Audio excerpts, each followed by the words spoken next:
할렐루야. 우리 옆에 있는 분들과 인사하십시다. 할렐루야. 반갑습니다. 오늘 주신 하나님의 말씀은 시편 96편에 있는 말씀이 되겠습니다. 시편 96편 1절부터 끝절까지 말씀을 보겠습니다. 시편 96편 1절부터 끝절까지 우리 함께 읽겠습니다.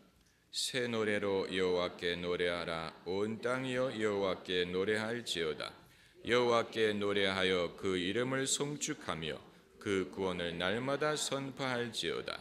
그 영광을 열방 중에 그 귀한 행적을 만민 중에 선포할지어다. 여호와는 광대하시니 극진히 찬양할 것이요 모든 신보다 경외할 것이며 만방의 모든 신은 헛것이요 여호와께서는 하늘을 지으셨음이로다. 존귀와 위엄이 그 앞에 있으며 능력과 아름다움이 그 성소에 있도다. 만방의 족속들아 영광과 권능을 여호와께 돌릴지어다. 여호와께 돌릴지어다. 여호와의 이름에 합당한 영광을 그에게 돌릴지어다. 예물을 가지고 그 궁정에 들어갈지어다. 아름답고 거룩한 것으로 여호와께 경배할지어다. 온 땅이여 그 앞에서 떨지어다.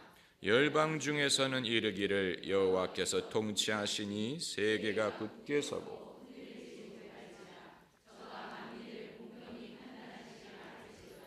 하늘은 기뻐하고 땅은 즐거워하며 바다와 거기 충만한 것은 외치며 밭과 그 가운데 모든 것은 즐거워할지로다.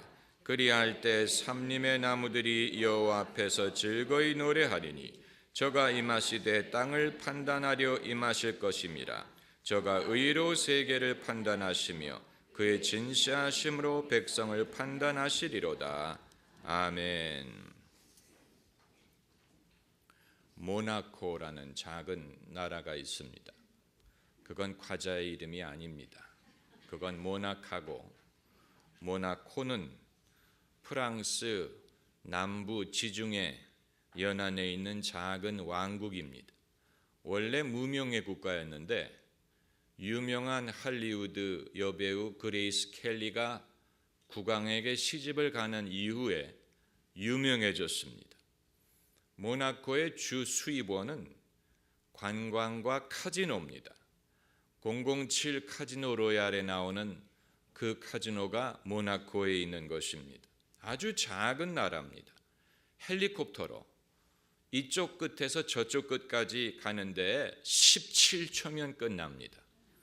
그러니까 대치동만한 나라라고 보면 됩니다. 제가 모나코 얘기를 하는 이유는 아마 옛날에 유다 왕국의 규모도 현재 모나코 정도 되지 않았을까 하는 말씀을 드리기 위해서입니다.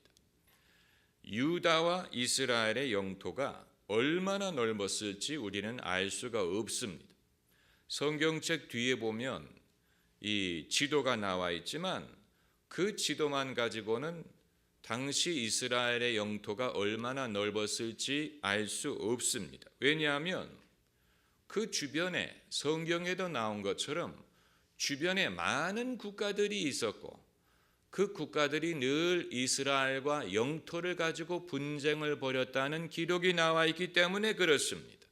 성경에 나와 있는 국가만 해도 블레셋, 모압, 암몬, 에돔, 두로, 시돈 이런 많은 나라들이 이스라엘 주변에 포진해 있었기 때문에 성경책 뒤에 나오는 지도만 가지고는 이스라엘의 영토가 얼마나 컸을지 알 수가 없습니다. 구약 성경에 지중해에 대한 언급이 별로 나오지 않는 것을 보면 이스라엘의 영토가 지중해를 끼고 있지 않았을 가능성이 많다고 봅니다. 지중해를 끼고 있었다면 지중해 얘기가 많이 나왔을 텐데 주로 내륙에서 일이 벌어지는 것처럼 성경이 기술하고 있는 느낌을 우리가 받습니다. 특별히 북왕국과 남왕국이 분리된 다음에는 유다의 영토는 더 작아졌을 것입니다. 그러나 이스라엘이 작은 국가였을지라도 그것은 아무 문제가 되지 않습니다. 지금 이 시대에 작은 나라가 많아요. 모나코뿐만이 아니고 싱가포르는 도시국가입니다. 또 홍콩도 도시국가예요. 물론 중국의 일부지만 작은 나라이지만 작은 거인과도 같지 않습니까? 그러므로 나라의 크고 작은 것은 성경의 말씀이나 우리에게 주시는 이 메시지에 아무런 영향을 주지 않는다는 것입니다. 그런데 이스라엘은 작은 나라였음에도 불구하고 늘 큰 안목을 가지고 있었습니다. 오늘 본문뿐만이 아니고 성경 전체에 자주 등장하는 몇 가지 단어가 있습니다. 첫째가 열방이란 말입니다. 열방. 이것을 영어로 하면 nations, all nations, 모든 나라라는 뜻입니다. 원래 열방이란 말은 국내에서 별로 쓰이지 않다가 외국에 all nations라는 선교 학교가 생기게 되면서 그것이 국내어로 열방이란 말로 번역이 되면서 널리 쓰이기 시작했는데, 이스라엘이 모나코처럼 작은 나라였음에도 불구하고 늘 그들은 모든 나라, 만민, 또 땅끝, 또 만방, 열방 이런 단어들을 자주 사용했다는 사실은 몸은 작아도 사람의 목소리가 클 수 있는 것처럼 비록 이스라엘이 규모는 작아도 늘 전 세계 온 땅을 염두에 두고 그들의 신앙과 그들의 믿음의 고백이 이루어졌다는 것을 보여주는 것입니다. 오늘 본문에 이 단어들이 다 나옵니다. 이 3절을 보면 그 구원을 열방 중에 그 기한 행적을 만민 중에 선포할지어다. 열방이라 하면 모든 나라를 말하는 것이고 만민 하면 모든 민족을 말하는 것입니다.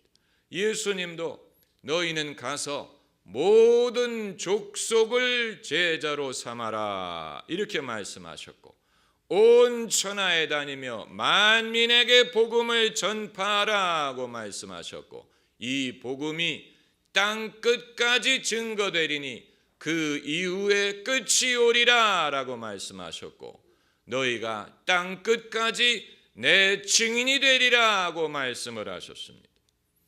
그렇다고 예수님이 공생의 기간에 이스라엘 땅을 벗어서 이방인 사역을 하셨느냐? 아니에요. 예수님이 이방인 몇 명을 고쳐주기는 하셨지만 예수님은 이스라엘 땅을 벗어나신 적이 없고 이방인을 대상으로 사역하시지 않았습니다. 그러나 당신의 사도들이 장차 온 나라와 온 민족을 대상으로 전도하게 될 것을 아셨습니다. 그것을 여러 번 당부하셨고 예언하셨습니다. 동서에서 많은 사람들이 와서 아브라함과 이삭과 야곱의 자리에 앉을 것이다. 동서에서, 동양뿐만이 아니고 서양. 여러분, 기독교는 서양의 종교가 아닙니다. 기독교를 서양의 종교라고 생각하면 안 됩니다. 어떤 사람 중에는 왜 굳이 서양의 종교를 받아들여서 서양의 하나님을 믿어야 되느냐라고 말하는 사람들이 있는데, 이스라엘은 어디까지나 동양에 속한 나라고 셈족의 후예입니다.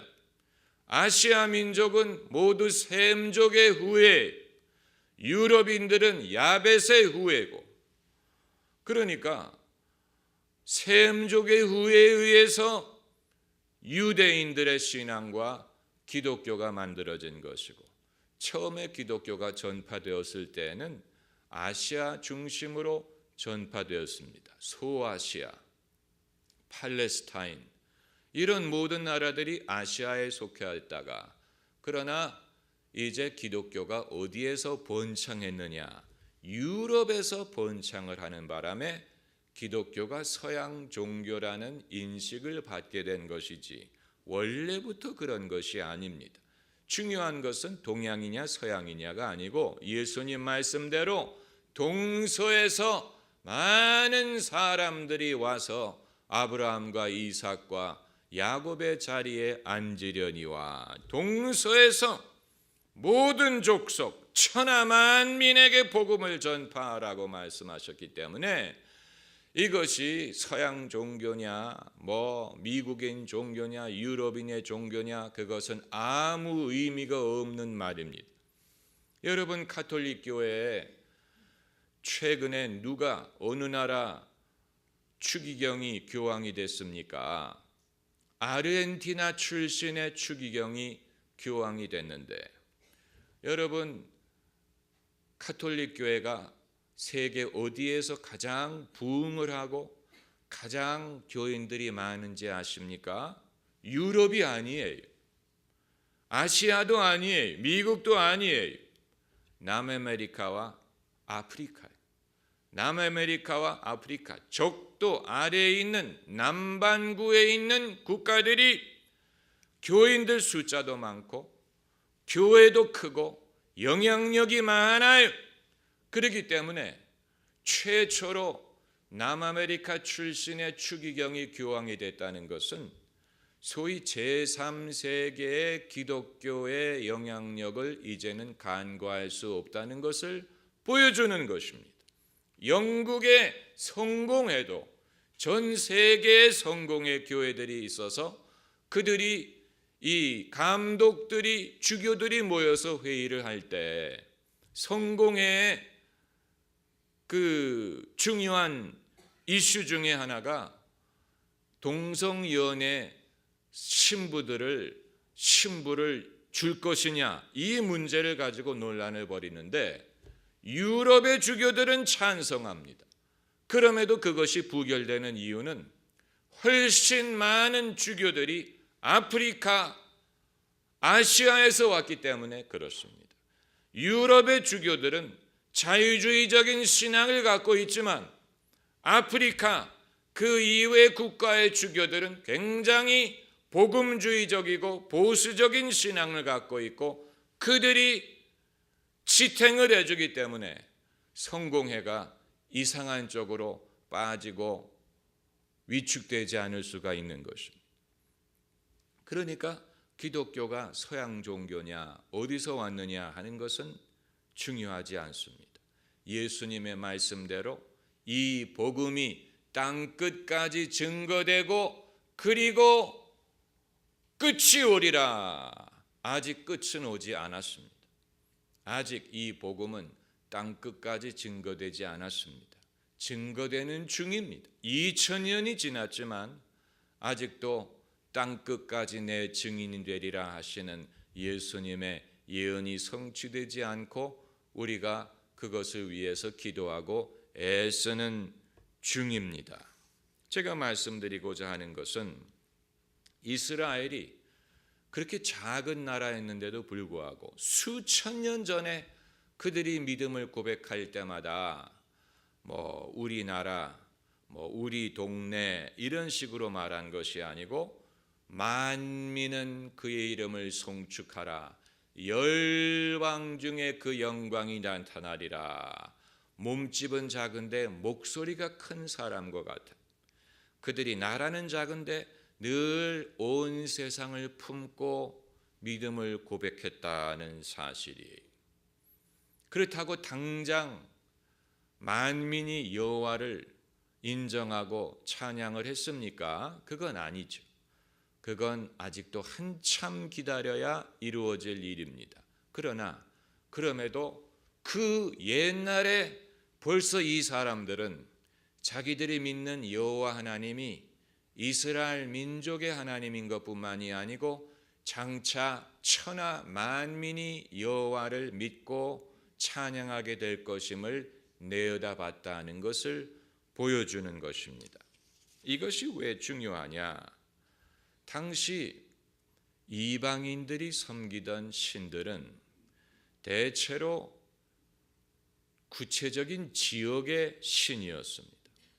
그 지역을 다스리는 신이라고 여겼습니다. 여러분, 블레셋이 이스라엘과 전쟁을 벌여서 다윗이 골리앗과 싸우러 나갈 때 한쪽에 산이 있고 반대쪽에 산이 있고 그 중간에 평지에서 블레셋이 대오를 벌였다라는 성경 구절이 있습니다.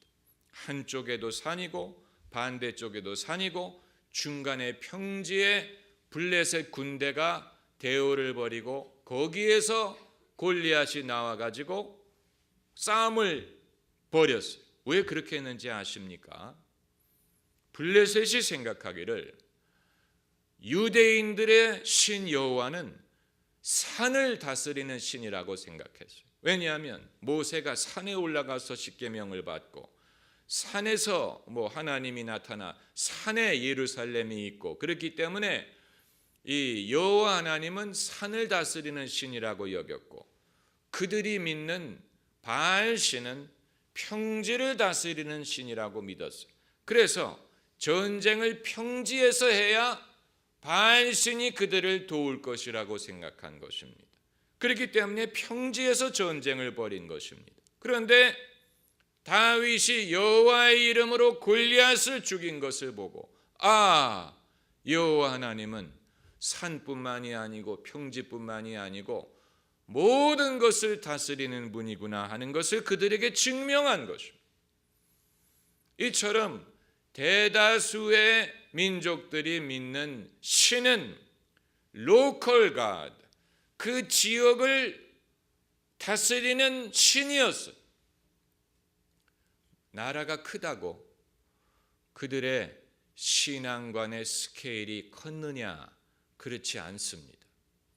페르시아가 거대한 제국을 이루지 않았습니까? 그렇다고 페르시아 사람들이 믿는 신이 큰 신이었느냐? 아니에요. 페르시아는 여러 종족의 종교를 그냥 용납했어요. 그래서 너희 신앙을 그대로 지켜라.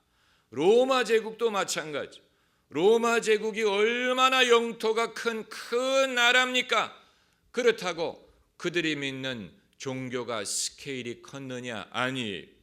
그들은 제국에 소속된 민족들이 자기들의 로컬 종교를 유지하도록 허용을 했습니다. 그런데 유대인들이 믿는 여호와 하나님만 그 지역을 다스리는 하나님이 아니고 그 민족만을 돌보는 하나님이 아니고 모든 천하 만민 하늘과 땅을 지으신 하나님이다. 우리가 생각하면 당연하게 생각이 되겠지만 그 당시에는 유일무이한 것이었습니다. 유대인들은 참 이상하다 사람들이 생각했을 것입니다. 저 사람들은 몸집은 저렇게 작은데 왜 입을 열면 천하 만민 열방 이런 말을 할까? 여기에 이제 하나님이 역사하시는 방법이 나옵니다. 하나님이 역사하시는 방법. 여호와 하나님은 처음부터 세계적인 신앙으로 시작한 게 아니에요. 누가 여호와 하나님을 처음 믿기 시작했습니까? 아브라함 한 사람이 여호와 하나님을 믿었어요. 그 다음에는 아브라함의 가문이 여호와 하나님을 믿었어요. 그래서 하나님을 누구의 하나님이라고 부릅니까? 아브라함의 하나님, 이삭의 하나님, 야곱의 하나님이라고 부릅니다. 그 가문이 믿었습니다. 그리고 이스라엘 민족이 여호와 하나님을 믿었습니다.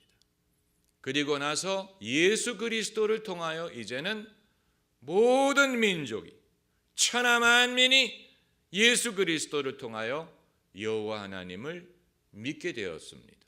그런데 그렇게 되기까지 수천 년이 걸렸어요. 여러분은 하나님이 그렇게 크신 하나님이라면 애초부터 스케일을 크게 잡지 왜 그렇게 작게 시작하셨느냐? 그게 하나님이 역사하시는 방법이에요. 예수님도 마찬가지입니다. 예수님은 갈릴리에서 공생애를 시작하셨어요. 예수님은 이스라엘을 벗어나신 적이 없습니다. 그러나 예수님은 말씀하시기를 너희는 온 천하에 다니며 만민에게 복음을 전파하라. 만민, all people, 천하 만민에게 복음을 전파하라. 그래서 아까 말씀드린 것처럼 땅 끝까지 복음이 전파될 것을 말씀하셨습니다. 그리고 이루어지는 중입니다. 천국은 무엇과 같다고 하셨습니까? 누룩과 같다고 하셨어요. 누룩은 지극히 작은 양이라도 밀가루 반죽에 넣으면 반죽 전체를 부풀리게 한다. 또 천국은 무엇과 같다고 하셨습니까? 겨자씨와 같다고 하셨습니다. 겨자씨는 작은 것이로되 그것을 땅에 심으면 큰 나무가 되어 공중의 새가 그 가지에 깃드느니라. 그러므로 작은 것을 멸시하면 안 됩니다. 하나님이 하시는 일은 처음부터 크지 않습니다. 처음부터 클 것을 기대한다면 잘못 생각하는 것입니다. 하나님의 하시는 일은 작은 믿음, 작은 말씀의 씨앗, 작은 영감, 작은 곳에서 시작합니다. 요한 웨슬리가 처음부터 전 세계를 염두에 두고 복음을 전한 것이 아니고 요한 웨슬리는 올더스게이트라는 시골 마을의 한 교회에서 예배를 드리다가 가슴이 뜨거워지는 경험을 하고 회심을 하고 그 뜨거운 믿음을 열심히 전했는데 그것이 감리교 부흥운동이 되고 감리교 부흥운동에서 성결교가 비롯되었지요. 또 홀리네스 처치가 비롯되었지요. 거기에서 이 오순절 교단이 비롯되었지요. 한 사람이 작은 곳에서 가슴이 뜨거워지는 신앙 체험이 시간이 지나고 나니까 전 세계 누룩처럼 퍼져나간 것입니다. 한 가문이 복음화되는 과정도 마찬가지. 예수님을 잘 믿는 한 여자가 한 집에 시집을 가면 3대가 변한다 그랬어요. 시아버지, 남편, 아들 3대지. 예수님을 잘 믿는 여자 하나가 안 믿는 집안에 시집을 가면 3대가 변화. 할렐루야. 이건 대단한 것입니다. 한 여자로 인해서 시아버지, 시어머니가 예수 믿고 남편이 예수 믿고 남편의 형제들이 예수 믿고 자식들이 예수 믿고 한 가정이 복음화되는 것입니다. 한 여성의 작은 믿음을 멸시하면 안 돼요. 하나님이 하시는 일은 어떤 것이라도 멸시하면 안 돼요. 그 작은 것, 보잘것없는 것, 아무것도 아니다. 아닙니다. 하나님이 하시는 일은 하나님이 거기 함께 하신다면 우리가 결코 업신여길 수 있는 것이 아닙니다. 그러므로 이 사람이 몸집은 작아도 큰 소리를 낼 수가 있고 자기의 여건은 좁아도 큰 꿈을 꿀 수가 있고 현재 위치는 소박해도 큰 미래를 내다볼 수 있습니다. 오늘 본문 몇 절에 5절에 만방의 모든 신은 헛것이요. 한번 따라해 보세요. 헛것이요.